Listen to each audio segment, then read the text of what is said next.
আমার মতন কপাল যেন আমার শত্রুরা না হয়। আমার এই ভাঙা হাত নিয়ে আমাকে রান্না করে খেতে হয়। আর যদি আমি রান্না করতে না পারি দুমুঠো খাওয়াও হয়তো আমার হবে না। না গো, এতটাও খারাপ অবস্থা আমার না। আমার মা সারা দিনের জন্য কাজে বেরিয়ে যায়।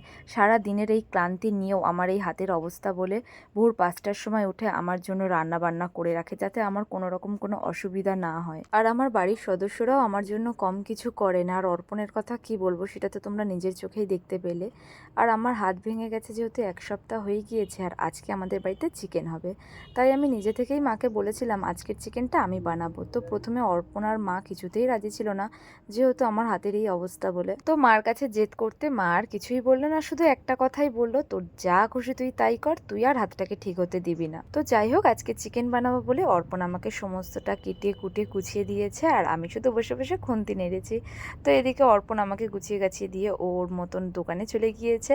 আর এদিকে একটু চিকেন কষাতে কষাতে ইচ্ছা হলো আজকে একটু চিকেন কষা খাবো বলে, তাই বাটিতে ২ পিস চিকেন নিয়ে আমি আর ম্যাঙ্গো বসে পড়েছি চিকেন কষা খেতে। আর এদিকে যেহেতু আমার ভাত রান্না হয়ে গিয়েছে, আমি তো ফ্যান গালতে পারবো না, তাই বড় মা এসে ভাতের ফ্যানটা গালিয়ে দিয়ে গেল। তারপর সমস্ত রান্না হয়ে যেতে আমরা খেতে বসে পড়েছি। আর আজকে বড় মা একটু থোড় ভাজা দিয়ে গিয়েছিল। থোড় ভাজা তো আমার ভীষণ প্রিয়। তারপর খাওয়া দাওয়া কমপ্লিট করে এখন ঘরে চলে এসেছি। আর এখন যেহেতু আমার কিছু ওষুধ খেতে হবে, তাই এক এক করে ওষুধগুলো খেয়ে নেব।